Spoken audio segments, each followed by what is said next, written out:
In the same chapter, just a few verses apart, Luke writes down the number 18 twice for two completely different stories.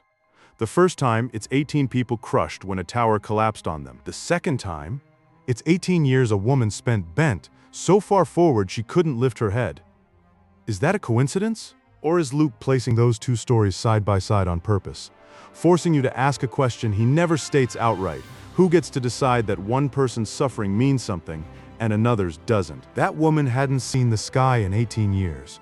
Not because she was blind, because her spine had folded forward so completely that her eyes only ever pointed at one thing: the ground and the feet of everyone who walked past her.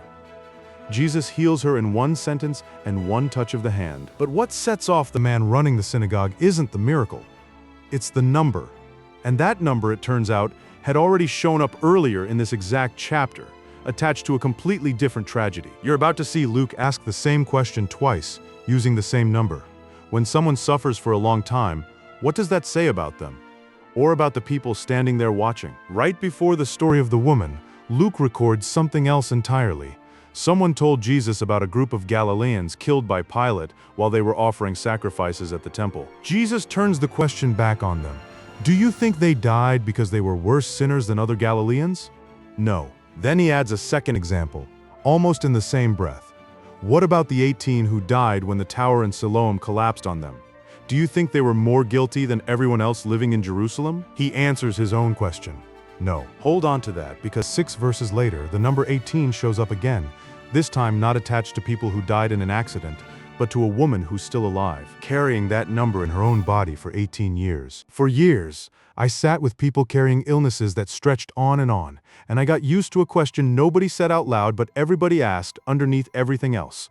Why me? Why this long? And for just as long, I read this passage the easy way. A healing, nothing more. Until one day I noticed what Luke had just finished saying 2 sentences earlier. That 18 people dying in a collapsed tower were not being punished for anything. And then, right after, he hands us a woman carrying that same number in her own body for 18 years. That's not an accident. That's Luke making you answer the same question twice. The word connecting both stories is a single piece of Greek, dei. It means it is necessary, not a suggestion, but a moral obligation. Luke uses this word again and again throughout his gospel, almost always to describe something Jesus is compelled to do because of God's purpose. And that word is about to reappear at the exact center of the woman's story, used by both sides, pointed in opposite directions. That's the trap about to spring shut. The woman was there that day, somewhere in the crowd. Luke never gives her a name. He only calls her a woman with a spirit that had crippled her for 18 years. The Greek word for her condition is asthenia, a drawn-out weakness, and the word for her posture is syncypto, bent forward, fixed in place, not a slight stoop. A body locked at an angle it couldn't undo for 18 years straight. Jesus sees her. That's all it takes. In a setting where public religious authority belonged mostly to men, where a woman bent double couldn't even lift her head to see who was speaking, he sees her anyway. He calls her forward, and she has to move through the crowd, guided by nothing but the sound of his voice, to reach him. This is the first place the story breaks from what people might expect. In a culture where chronic illness could easily get read as punishment for hidden sin, the exact assumption Jesus had just dismantled a few verses earlier. Talking about the tower in Siloam, many religious teachers of that era would have hesitated in front of a woman like her. Jesus does the opposite. He stops teaching mid-lesson. He lays his hands on her, and in a setting shaped by strict social and ceremonial boundaries, even that touch would have felt disruptive. Luke tells the healing itself almost quietly, no description of her body changing. Just one line. "Woman, you are set free from your ailment." Then he touches her, and immediately she straightens. In the Greek, that verb isn't active. It doesn't say she straightened herself. It's passive, implying something outside her acting on her. Here's the version worth remembering. According to how Luke actually wrote it, she didn't stand up on her own. She was straightened. The way something bent out of shape gets restored to the form it was always supposed to have. She stands up straight and does the one thing anyone would do after getting 18 years of their life handed back to them. She starts praising God. Right there. That's the moment the synagogue leader opens his mouth. If this is connecting something you hadn't seen before, how one number ties 2 very different stories together, Send it to someone who'd want to see it too. And if you haven't subscribed yet, now's the moment, because the number 18 is about to come back a third time. He says, "There are 6 days for work.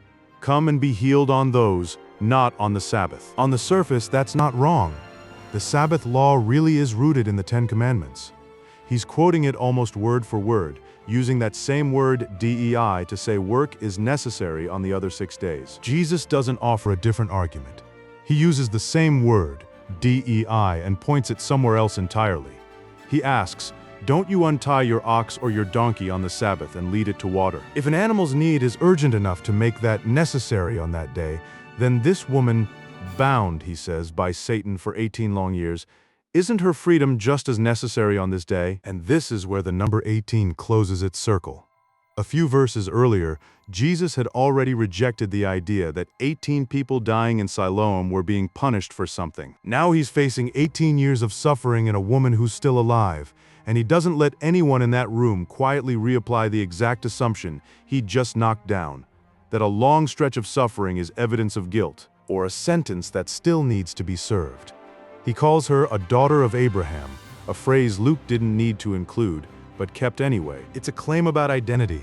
She was never on the outside of the covenant. She'd always belonged to it. Scholars like Joel Green, in his commentary on Luke, read this scene as part of a larger conflict between the liberating power Luke associates with God and the binding power he names as Satan. But it's worth holding on to what the passage itself insists on. Jesus doesn't reject the Sabbath law. He uses the mercy already built into that law, the logic about caring for animals, to show that the law, understood correctly, always had room for setting a person free. And here's where both 18s, one belonging to the dead, one to the living, collide into a single sentence. Luke placed 2 stories carrying the same number next to each other. A disaster, Jesus said, was not a punishment, and a bondage that the people holding the law were trying to extend by 1 more day. In both cases, the question is identical. Who gave you the right to decide what someone else's suffering means? Said more simply, the system built to lead people to God had become the thing standing between a woman and God, and the only person who tore that down was the one they were trying to accuse. Luke writes that his opponents were left put to shame when he finished speaking. Not out-argued with a cleverer point. Shamed, because the very logic they used to condemn him turned around and exposed them instead. Hold these 2 images together. A tower that fell on 18 people through no fault of their own, and a body bent for 18 years through no fault of hers. Standing between those 2 images is a way of thinking, one that still shows up today in different forms, that keeps looking for a reason someone's suffering must be deserved. Jesus never gives that reason. He does the other thing instead. He straightens her.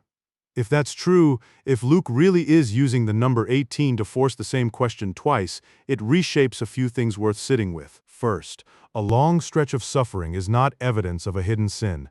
Jesus said as much twice in the same chapter. Second, rules aren't the enemy of mercy. But the moment people use a rule to postpone mercy by 1 more day, they've inverted the very reason that rule existed. Third, being called a daughter of Abraham is a reminder that belonging never depended on whether anyone else acknowledged it. She'd always been a daughter of Abraham. Through every one of the 18 years, no one in that room said her name. And if you're hearing this, while you're the one who feels bent under something, a weight that's gone on too long, an exhaustion nobody else can see, here's what this passage leaves you with. The one person with the authority to decide whether today was the right day for her freedom chose the word DEI, necessary. Today, she walked into that synagogue carrying a number Luke had just used to describe a tragedy that wasn't a punishment. She walked out carrying that same number in a completely different sense, not as evidence of guilt, but as proof of how long she'd waited to be seen. The number 18 wasn't just a detail Luke added for realism. It's the question he asks twice in 1 chapter about the same thing. When someone suffers for a long time, what does that say about them? Or about the people standing there watching? If this changed how you read this passage, subscribe so you don't miss the next one. And leave 1 word in the comments. Who in your life do you think has been waiting to be straightened longer than they should have had to?